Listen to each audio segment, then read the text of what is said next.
Hi hello അസ്സാം വലൈക്കും. എല്ലാവർക്കും ഹനാസ് കിച്ചണിലേക്ക് സ്വാഗതം. ഇന്നത്തെ മുട്ട വെച്ച് വളരെ എളുപ്പത്തിൽ ഉണ്ടാക്കാൻ പറ്റുന്ന കുറച്ച് സ്നാക്കായിട്ടാണ് വന്നത്. അപ്പോൾ വീഡിയോയിലേക്ക് കിടക്കാം.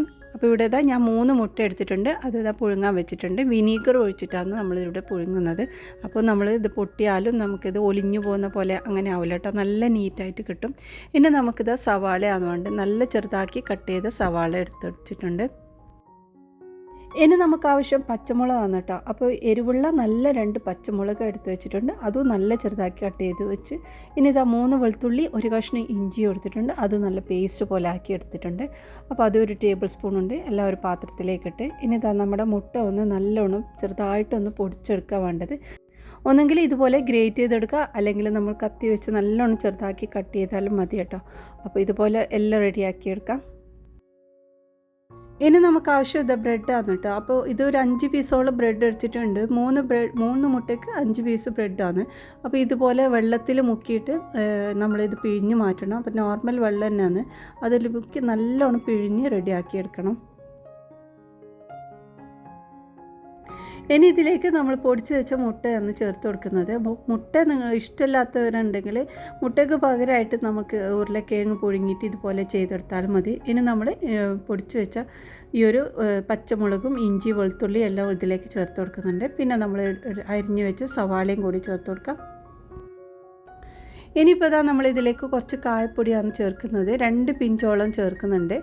പിന്നെ കുരുമുളക് പൊടിയാണ്. 1 ടീസ്പൂൺ കുരുമുളക് പൊടിയും 1 ടേബിൾ സ്പൂൺ ചില്ലി ഫ്ലേക്സും. ഇനിയിപ്പോൾ ഇതിലേക്ക് 1/4 ടീസ്പൂൺ മഞ്ഞൾപ്പൊടിയും 1/2 ടീസ്പൂണോളം ചെറിയ ജീരകം വറുത്ത് പൊടിച്ചതാണ്. ഇതും കൂടി ചേർത്ത് നന്നായിട്ടൊന്ന് മിക്സാക്കി എടുക്കുക. ഇതിലേക്ക് നമ്മൾ ഇനി ഗരം മസാലേൻ്റെ ഒന്നും ആവശ്യമില്ല. ഈ ഒരു ജീരകപ്പൊടി തന്നെ ഇട്ടാൽ നല്ലൊരു സ്മെല്ലാണ് കേട്ടോ. അപ്പോൾ ഇതുപോലെ നന്നായിട്ടൊന്ന് മിക്സാക്കി എടുക്കുക. കൈ കൊണ്ട് മിക്സാക്കുന്നതാണ് നല്ലത്. അപ്പോൾ നമ്മൾ ഉപ്പ് ചേർത്തില്ലായിരുന്നു. അപ്പോൾ പാകത്തിനുള്ള ഉപ്പും കൂടി ചേർത്ത് കൊടുക്കാം. ഇപ്പോൾ ഇത് കുറച്ച് ലൂസിലാണുള്ളത്. അപ്പോൾ ഇത് കുറച്ചൊന്ന് ടൈറ്റായി കിട്ടാൻ വേണ്ടിയിട്ട് ഞാനിവിടെ കോൺഫ്ലോറാണ് ചേർക്കുന്നത്. കോൺഫ്ലോറോ അരിപ്പൊടിയോ ചേർത്ത് കൊടുക്കാം കേട്ടോ. അപ്പോൾ 4 ടേബിൾ സ്പൂൺ ഇട്ടിട്ടുണ്ട്.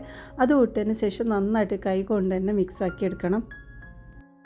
അപ്പോൾ ഇതുപോലെ നന്നായി കുഴച്ച ശേഷം നമുക്കിതൊരു ഷേപ്പാക്കി എടുക്കാം. അപ്പോൾ ആക്കുന്നതിന് മുമ്പായിട്ട് നമ്മൾ കൈ ഒന്ന് നല്ലോണം ഓയിലെല്ലാം തടവി കൊടുത്താൽ നല്ല രീതിയിൽ ഷേപ്പാക്കാൻ പറ്റും. അല്ലെങ്കിൽ കുറച്ച് ഒട്ടുന്ന രീതിയിലായിരിക്കും ഉണ്ടാവുന്നത്. അപ്പോൾ ഇതുപോലെ ഞാൻ വട്ടത്തിലാക്കിയിട്ടാണ് എടുത്തത്. നമുക്ക് ഏത് ഷേപ്പ് വേണമെങ്കിൽ ആക്കാം കേട്ടോ. ഇനി കുറച്ച് ബ്രെഡ് ക്രംസും ആക്കിയിട്ടുണ്ട്. അതിലേക്ക് നമ്മൾ ഡിപ്പ് ചെയ്ത് 2 ഭാഗത്തേക്ക് ഒന്ന് ആക്കി കൊടുക്കാം.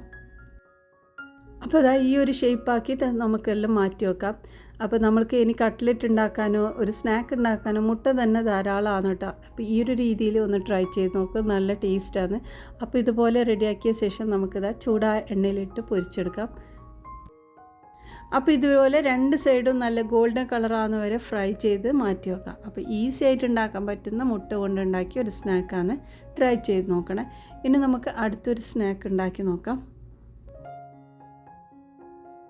അപ്പോൾ അടുത്തത് നമ്മുടെ നാട്ടിൽ പണ്ട് മുതലേ ഉണ്ടാക്കുന്ന മുട്ടയപ്പത്തിൻ്റെ റെസിപ്പിയാണ്. അത് ചെറിയ വ്യത്യാസത്തോട് കൂടിയിട്ടാണ് ഉണ്ടാക്കിയത്. അപ്പോൾ നല്ല സ്പൈസിയും നല്ല ടേസ്റ്റും ആയിട്ടുള്ളത് തന്നെ. അപ്പോൾ അതിനായിട്ട് മൈദ എടുത്തിട്ടുണ്ട്. ഇനിയിപ്പോൾ നമ്മൾ കടലപ്പൊടിയാണ് ചേർക്കുന്നത്. 1/2 കപ്പോളം കടലപ്പൊടി എടുത്തിട്ടുണ്ട്. പിന്നെ അരിപ്പൊടി ചേർക്കുക. 4 ടേബിൾ സ്പൂൺ അരിപ്പൊടിയും ചേർത്തിട്ടുണ്ട്. ഇവിടെ കടലപ്പൊടിക്ക് പകരമായിട്ട് നിങ്ങൾക്ക് മൈദ മാത്രമായിട്ടും യൂസ് ചെയ്യാൻ പറ്റും. കടലപ്പൊടി എടുക്കുമ്പോൾ അതിന് ടേസ്റ്റ് നല്ല ഉണ്ടാകുന്നു കേട്ടോ. അപ്പോൾ അത് ഇട്ട് പിന്നെ നമ്മൾക്കിതിലേക്ക് പാകത്തിനുള്ള ഉപ്പ് ചേർത്ത് കൊടുക്കാം. പിന്നെ മുളക് പൊടിയാണ് എടുക്കുന്നത്. അത് എരിവിനനുസരിച്ചിട്ട് നമ്മൾ മുളക് പൊടി എടുക്കാം. 1 ടേബിൾ സ്പൂൺ മുളക് പൊടിയും 1/4 ടീസ്പൂൺ മഞ്ഞൾപ്പൊടിയും കൂടി ചേർത്ത് കൊടുത്തിട്ടുണ്ട്. എല്ലാം കൂടി നന്നായിട്ട് മിക്സ് ആക്കിയിട്ട് നമുക്കിതിലേക്ക് കുറച്ച് വെള്ളം ഒഴിച്ച് നന്നായിട്ടൊന്ന് മിക്സ് ആക്കിയെടുക്കാം. വെള്ളം ഒഴിക്കുന്ന സമയത്ത് ഒരുപാട് ലൂസാവാതെ കുറച്ച് കട്ടിയിലാണ് വേണ്ടത്. അപ്പോൾ ഇത്രയും തിക്കാണ് ഇപ്പോൾ ആയിട്ടുള്ളത്. നമുക്കിനി വെള്ളം വേണമെങ്കിൽ ലാസ്റ്റ് ഒഴിച്ച് കൊടുക്കാം. കുറച്ച് കട്ടിയിൽ തന്നെയാണ് നമുക്ക് വേണ്ടത്. ഇനി നമ്മൾ ഇതിലേക്ക് കുറച്ച് വെജിറ്റബിൾസും കൂടി ചേർത്ത് കൊടുക്കുന്നുണ്ട്. അപ്പം മുളകാണ് കേട്ടോ. പച്ചമുളക് എടുത്തിട്ടുണ്ടത്. 2 പച്ചമുളക് ഇതുപോലെ ചെറുതാക്കി കട്ട് ചെയ്യാം. പിന്നെ കറിവേപ്പിലയും ചേർത്ത് കൊടുക്കുന്നുണ്ട്. അത് കൈ കൊണ്ട് തന്നെ ഒന്ന് കീറി ഇട്ട് കൊടുക്കണം കേട്ടോ. പിന്നെ നമ്മൾ ഇതിലേക്ക് ചേർക്കുന്നത് മല്ലിയിലയാണ്.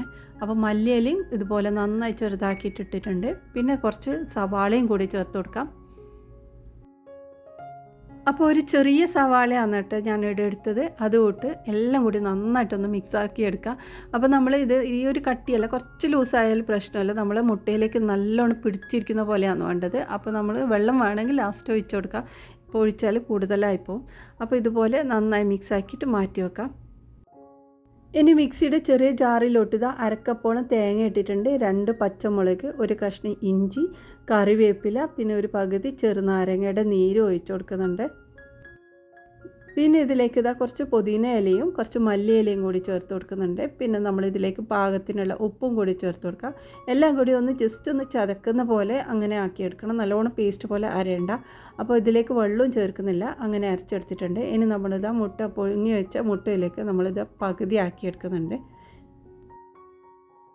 ഇനിയിപ്പോൾ നമ്മൾ നേരത്തെ അരച്ച് വെച്ച ആ ഒരു ചട്നി ഇതിലേക്ക് ഒട്ടിച്ച് വെക്കാം. നല്ലോണം പ്രസ് ചെയ്ത് വെച്ചാൽ മതി. ഇനി ഇതുപോലെ എല്ലാം റെഡിയാക്കി എടുക്കണം. ഇത് നമ്മൾ ഈ ഒരു മുട്ടൻ്റെ മഞ്ഞ് നമ്മൾ ഒഴിവാക്കുന്നില്ല, അതിൻ്റെ മുകളിലോട്ട് തന്നെ അല്ല വെക്കുന്നത്. അതുമാണ് നിങ്ങൾക്ക് അത് ഇഷ്ടമല്ലെങ്കിൽ അത് ഒഴിവാക്കിയിട്ട് അതിലേക്ക് ഇത് ഫില്ല് ചെയ്ത് കൊടുക്കുക.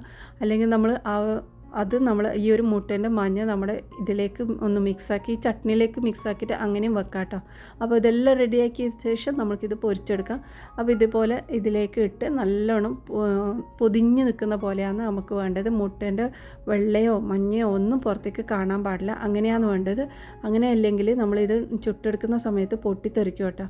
അത് നല്ലോണം ശ്രദ്ധിക്കണം. മുട്ടയപ്പം ഉണ്ടാക്കുന്ന സമയത്ത് അധികവും അപകടം സംഭവിക്കുന്നുണ്ട്. പിന്നെ നമ്മളിത് ശ്രദ്ധിക്കാനുള്ളത്, നമ്മൾ പൊരിച്ചെടുക്കുന്ന സമയത്ത് നല്ലോണം എണ്ണയിൽ മുക്കി പൊരിക്കുക വേണ്ടത്. അങ്ങനെ ആകുമ്പോൾ ഇത് പൊട്ടിത്തെറിക്കില്ല കേട്ടോ. അപ്പോൾ അതുപോലെ നല്ല ഗോൾഡൻ കളറാകുന്ന വരെ നമ്മൾ 2 ഭാഗവും ഫ്രൈ ചെയ്തെടുക്കാം. അപ്പോൾ ഇത് റെഡി ആയിട്ടുണ്ട്. വൈകുന്നേരം ചായയുടെ കൂടെ കഴിക്കാൻ പറ്റുന്ന, ഈസി ആയിട്ട് ഉണ്ടാക്കാൻ പറ്റുന്നതാണ്. ഇനി അടുത്തത് നമ്മളൊരു ഓംലേറ്റാണ് ഉണ്ടാക്കുന്നത്. കാസർഗോഡ് ഭാഗത്ത് ഉണ്ടാക്കുന്ന ഒരു ഓംലേറ്റാണ്. അപ്പോൾ ഇത് എങ്ങനെ ഉണ്ടാക്കുന്നത് നോക്കാം. ഒരുപാട് വ്യത്യാസമുണ്ട് നോർമൽ ഓംലേറ്റിനേക്കാളും. അപ്പോൾ ഈ ഒരു ഓംലേറ്റ് ഉണ്ടാക്കാൻ ഞാനിതാ 3 മുട്ടയാണ് എടുത്തിട്ടുള്ളത്. അപ്പോൾ നമ്മളെ മുട്ട ഇനി നമുക്കൊന്ന് മിക്സിയിലേക്ക് ഇട്ട് കൊടുക്കാം. മിക്സിയിലേക്കൊന്ന് പൊട്ടിച്ചിടാം. ഈ ഒരു ഓംലേറ്റ് അധികം ഉണ്ടാക്കുന്നത് നല്ല കറി ഇല്ലെങ്കിൽ പിന്നെ പൊരിച്ച ഫ്രൈ പോലത്തെ ഐറ്റം അങ്ങനെയൊന്നും ഇല്ലാത്ത സമയത്താണ് നമ്മൾ അധികം ഈ ഒരു ഓംലേറ്റ് ഉണ്ടാക്കുന്നത് കേട്ടോ പണ്ടൊക്കെ. അപ്പോൾ നമ്മൾക്കിത് ഈ ചോറിൻ്റെ കൂടെയാണ് അധികം കഴിക്കാറുള്ളത്. അപ്പോൾ 3 മുട്ട ഇട്ടിട്ടുണ്ട്. ഇനി ഇതിലേക്ക് കുറച്ച് മുളക് പൊടിയാണ് ഇട്ട് കൊടുക്കുന്നത്. അപ്പോൾ നമുക്ക് എരിവിനനുസരിച്ചിട്ട് കൂടുതൽ മുളക് ഇട്ട് കൊടുക്കാം കേട്ടോ. അപ്പോൾ ഞാനിവിടെ 1/2 ടേബിൾ സ്പൂൺ ഇട്ടിട്ടുണ്ട്. ഇനി നമ്മൾ ഇതിലേക്ക് ചോറാണ് ഇട്ട് കൊടുത്തത്. അപ്പോൾ 4 ടേബിൾ സ്പൂൺ ചോറ് ഇട്ട് കൊടുത്തിട്ടുണ്ട്. ഇനി ഇതിലേക്ക് നമുക്ക് ആവശ്യത്തിനുള്ള ഉപ്പും കൂടി ചേർത്ത് കൊടുക്കാം.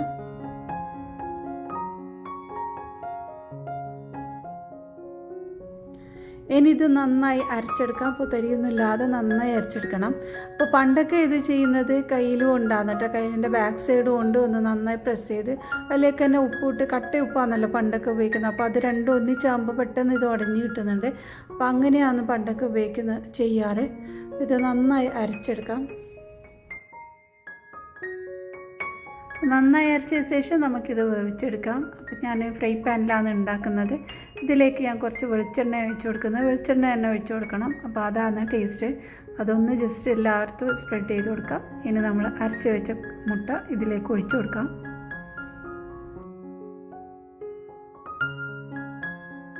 പാനിലോട്ട് ഒഴിച്ച ശേഷം നമുക്കിതൊന്ന് ജസ്റ്റ് ഒന്ന് ഇളക്കിയെടുത്ത് എല്ലാ ഭാഗത്തും ഒരുപോലെ ആക്കിയ ശേഷം ഇതൊന്ന് അടച്ചു വെച്ച് വേവിച്ചെടുക്കാം.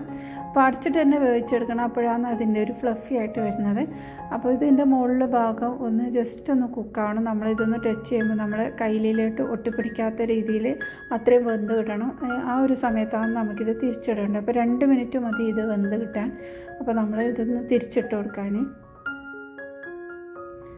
മീഡിയം ഫ്ലെയിമിലിട്ടിട്ടാണ് ഇത് വേവിച്ചെടുക്കേണ്ടത്. അപ്പോൾ ഇതൊരു നല്ല ഫ്ലഫി ആയിട്ടുള്ള ഒരു ഓംലെറ്റാണ്. ശരിക്കും പറഞ്ഞാൽ ഇത്രയും നല്ല ഇതിൽ മുളക് ഇടേണ്ടത്, കുറച്ച് കൂടുതൽ മുളക് തന്നെ ഇടണം. അപ്പോൾ ഇത്രയും മുട്ടയ്ക്ക് 1 ടേബിൾ സ്പൂണ് മുളകാണ് ഇടേണ്ടത്. അപ്പോൾ ഞാനിവിടെ ഹസ്ബൻഡിനും കുട്ടികൾക്കൊന്നും അത്ര എരിവ് വേണ്ടാത്തതുകൊണ്ടാണ് ഇത്ര ഇട്ടത്. അപ്പോൾ നല്ലൊരു ഫ്ലഫി ആയിട്ടുള്ള ഒരു ഓംലെറ്റാണ്. അപ്പോൾ നമ്മൾ ചോറിൻ്റെ കൂടെ ആണല്ലോ ഇത് കഴിക്കുക. അപ്പോൾ ചോറിൻ്റെ കൂടെ കഴിക്കുന്ന സമയത്ത് നല്ല കുറച്ച് എരിവൊക്കെ കൂടിയിട്ടാകുമ്പോഴാണ് നല്ല ടേസ്റ്റ്. അപ്പോൾ അങ്ങനെ ഉണ്ടാക്കി നോക്കെ. നല്ല ഫ്ലഫി ആയിട്ടൊരു ഓംലെറ്റ് തന്നെയാണ്. ഇതിൽ ചോറൊക്കെ ഇട്ടുകൊണ്ട് നല്ല സോഫ്റ്റ് തന്നെ ഉണ്ട്.